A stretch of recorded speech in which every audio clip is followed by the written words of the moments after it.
অনেক সন্তানের বাবা এমন আছে, সন্তান হওয়ার আগে বউকে 10-12 দিন বাপের বাড়িতে রেখেছে, কিন্তু বাচ্চা হওয়ার পরে বাবারা আর মাদেরকে বাপের বাড়ি যেতে দেয় না। একদিন গেলে পরের দিন আবার নিয়ে আসে, বলে যে তোমার জন্য না আনলো, বাচ্চার চেহারাটা দেখার জন্য অস্থির হয়েছে মন, থাকতে পারি নাই, তাই নিয়ে আসলাম। যদি আসতে না পারো, বাবারা গিয়ে নানার বাড়িতে শ্বশুর বাড়িতে দেখে আসে। প্রিয় জিনিস কেউ কাউকে স্পর্শ করতে, একটা আমি সবার মুখে শুনতে চাচ্ছি, স্পর্শ করতে একদিনের জন্য, একদিনের জন্য, একদিনের জন্য। কিন্তু আল্লাহ যাকে সবচাইতে বেশি ভালোবেসেছেন তিনি আপনার আমার নবী রাহমাতুল লিল আলামিন। ইসলাম জানার চাইতে বেশি বোঝা দরকার। আর যত জামিলা, সব জামিলার পেঁচো খোলার সুযোগ বলেন না, আছে না? দিন দিন নতুন নতুন রকমের জামিলা আসে না, সমাধানও বের হয় না, নতুন নতুন রোগ আসে না, চিকিৎসাও বের হয় না, প্রত্যেকটা কিছুই এরকম। শুধু আপনার মনটা পরিষ্কার থাকতে হবে। মন যদি পরিষ্কার থাকে, চিন্তা যদি উন্মুক্ত থাকে, তাহলে আপনাকে আল্লাহ তাআলা সমাধানের অবশ্যই ব্যবস্থা করবেন। রব যাদেরকে ভালোবাসেন তাদের লিস্টিতে সবচাইতে যাকে বেশি ভালোবাসেন তিনি হচ্ছেন নবী রাহমাতুল লিল আলামিন। আল্লাহ আমাদের নবীর চাইতে আর কাউকে বেশি ভালোবাসে। কিন্তু বড় অবাক করা বিষয়, সেই নবীকে আল্লাহ কিছু সময়ের জন্য নিজের কাছে না রেখে মানুষের কাছে পাঠিয়ে দিয়েছেন। হয় না, হয় না, আরো জোরে। আল্লাহ যারে সবচাইতে বেশি ভালোবাসছে, সৃষ্টির ওই শুরু থেকে যাকে আল্লাহ নিজের কাছে রেখেছেন, কাউকে দেখতেও দেয়, ধরতেও দেয়, ছুঁইতেও দেয়। আল্লাহ নিজের কুদরতি ব্যবস্থাপনায় যাকে নিজের কাছে রেখে দিয়েছেন, সেই নবীকে যখন নবুয়তের খাতেমা করার জন্য রব্বুল আলামিন পৃথিবীতে পাঠানোর ব্যবস্থা করলেন, আল্লাহ রব্বুল আলামিন বাছাই করলেন আরবকে। সুবহানাল্লাহ। আরবের ভিতর বাছাই করছেন কুরাইশকে। আরো জোরে জোরে। কুরাইশের শত পরিবারের ভিতর আল্লাহ পাক বাছাই করেছেন আব্দুল্লাহর পরিবারকে। বাবা হিসাবে আব্দুল্লাহ, মা হিসাবে আমেনা, সে নবীকে রব পাঠাই দিলেন। এবার কোরআনে আল্লাহ পাক বলে, লাকাদ মান্নাল্লাহু আলাল মুমিনিনা ইয বাআসা ফীহিম রাসূল। চিৎকার দিয়ে বলুন না সুবহানাল্লাহ। লাকাদ মান্নাল্লাহু, রব বলে আমি আল্লাহ তোমাদেরকে সব নিয়ামত দান করেছি, কিন্তু আমি রবের কাছে যদি জিজ্ঞেস করো আল্লাহ সবচাইতে তোমার দানের ভিতরে সবচাইতে বড় নিয়ামত কি, রব বলে তোদের মধ্যে আমি আমার হাবিব মুস্তাফাকে পাঠিয়েছি, এটাই সবচাইতে বড় দয়া মুমিনের উপরে। লাকাদ মান্নাল্লাহু আলাল মুমিনিন, মুমিনদের উপর আল্লাহর সবচাইতে বড় দয়া, আল্লাহ নিজের বন্ধুকে দিয়ে দিয়েছেন। সুবহানাল্লাহ বলুন আরো জোরে জোরে। এবার আমাদের কাছে যিনি এসেছেন তিনি আল্লাহর কি জোর হন আওয়াজে, তিনি নবী, তিনি রসুল, এই কথা এক সাইডে রাখেন। যিনি আসছেন, যিনি এসেছেন তিনি আল্লাহর কি। আপনি তো আমি তো আল্লাহর ব্যাপারে কোনো কম্প্রোমাইজ, আল্লাহর ব্যাপারে তো কোনো ছাড়, ভালোবাসার মধ্যে কোনো কমতি। যে আল্লাহর জন্য আপনার আমার জান কুরবান, সে আল্লাহর বন্ধু আসছে। এবার বলেন কে পাঠাইছে? আপনি যে আল্লাহর প্রেমে পাগল, সে আল্লাহ পাঠাচ্ছে। আপনি যে আল্লাহর প্রেমে গর্দান কেটে দিচ্ছেন, সে আল্লাহর বন্ধু আসতেছে। এবার আপনার বিবেকের কাঠগড়ায় প্রশ্ন উৎপন্ন হয়ে যায়, আপনার বিবেকের সামনে প্রশ্ন দাঁড়িয়ে যায়, কিভাবে তাজিম করলে আপনার রব খুশি হবে? আপনার উপর ছেড়ে দেওয়া হলো, কিভাবে গ্রহণ করলে আপনার রব খুশি হবে? আপনার উপর ছেড়ে দেওয়া হলো, কারণ যিনি আসছেন তিনি নবীও, রসুলও, ইমামুল আম্বিয়াও, তিনি আবার আপনার রবের বন্ধুও। আল্লাহ তাআলা আমাদেরকে একটু বুঝার,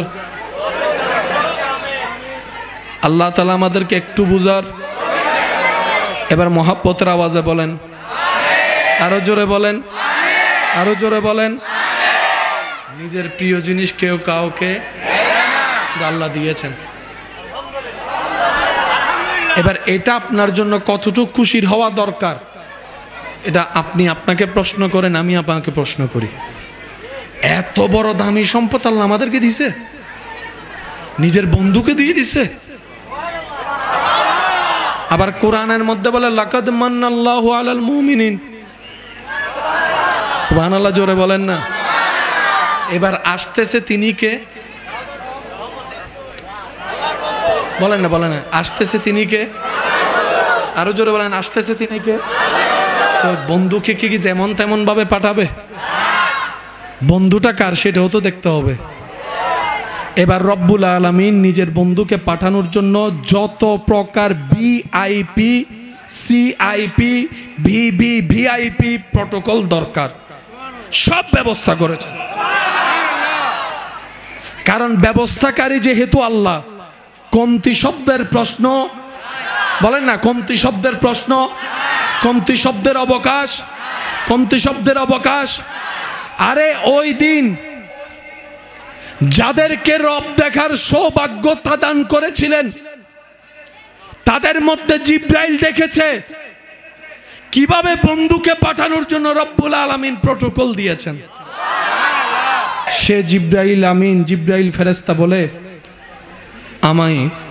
আমি জিব্রাইল রবের দেওয়া নিয়ামতে পৃথিবীর পূর্ব থেকে পশ্চিম ভ্রমণ করেছি,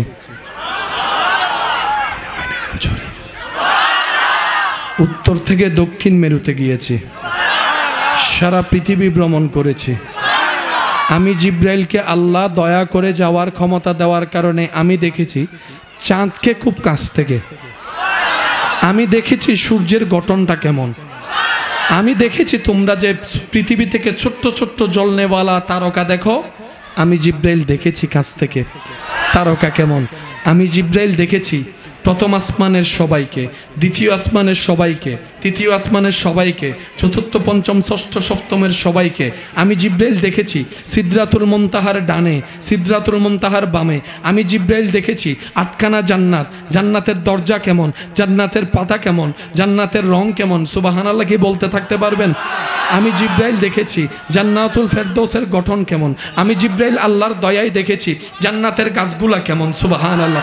আমি জিব্রাইল দেখেছি বোরাককে, আমি দেখেছি। আমি জিব্রাইল দেখেছি হুরকে, আমি দেখেছি গিলমাকে, আমি দেখেছি। শুধু তাই নয়, আমি জিব্রাইল দেখেছি আদম নবীর চেহারাকে, মূসা নবীর চেহারাকে, ইদ্রিস নবীর চেহারাকে, ইব্রাহিম নবীর চেহারাকে, ইউসুফ নবীর চেহারাকে, ইসহাক নবীর চেহারাকে, দাউদ নবীর চেহারাকে।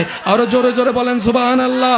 আমি জিব্রাইল দেখেছি ইমরান নবীর চেহারা কেমন, আমি জিব্রাইল দেখেছি আইয়ুব নবীর গঠন কেমন, আমি জিব্রাইল দেখেছি ইসহাক নবীর গঠন কেমন, আমি জিব্রাইল দেখেছি ইউনুস নবীর চেহারা কেমন, আইয়ুব নবীর চেহারা কেমন, ঈসা নবীর চেহারা কেমন, ইমরান নবীর চেহারা কেমন।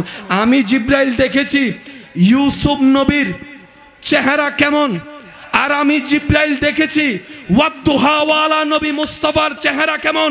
আমি জিব্রাইল সাক্ষ্য দিচ্ছি আমার সৃষ্টি লগ্ন থেকে আজ পর্যন্ত নবী রাহমাতুল লিল আলামিনের মতো এত সুন্দর আমি আর কাউকে দেখি নাই, কাউকে দেখি নাই।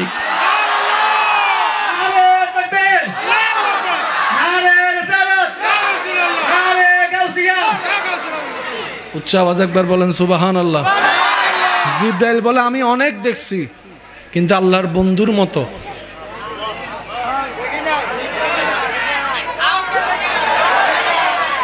দেখবে কেমনে?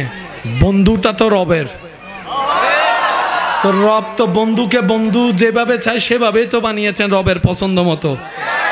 সব সৃষ্টি যদি রবের পছন্দের হয়, বন্ধুকে তো স্পেশাল ভাবে বানিয়েছে। তো রব যেহেতু বানানেওয়ালা, যেহেতু বানায় নাই, রব যেহেতু বানানেওয়ালা বানাই নাই, কোম্পানি যদি প্রোডাক্ট নাই বানায় মার্কেটে আসবে কোত্থেকে? খুঁজবেন কিভাবে? খুঁজলেও পাবেন কিভাবে? কারণ কোম্পানি তো বানায়, কোম্পানি তো বানায়। দোকানে গিয়ে আইফোন 19 খুঁজে দেখেন, কোম্পানি বানায়, কিন্তু iPhone 16, iPhone 15, iPhone 13, iPhone 19, iPhone 19, কারণ বানানে যারা বানানোর দায়িত্ব তারা তো বানাই নাই।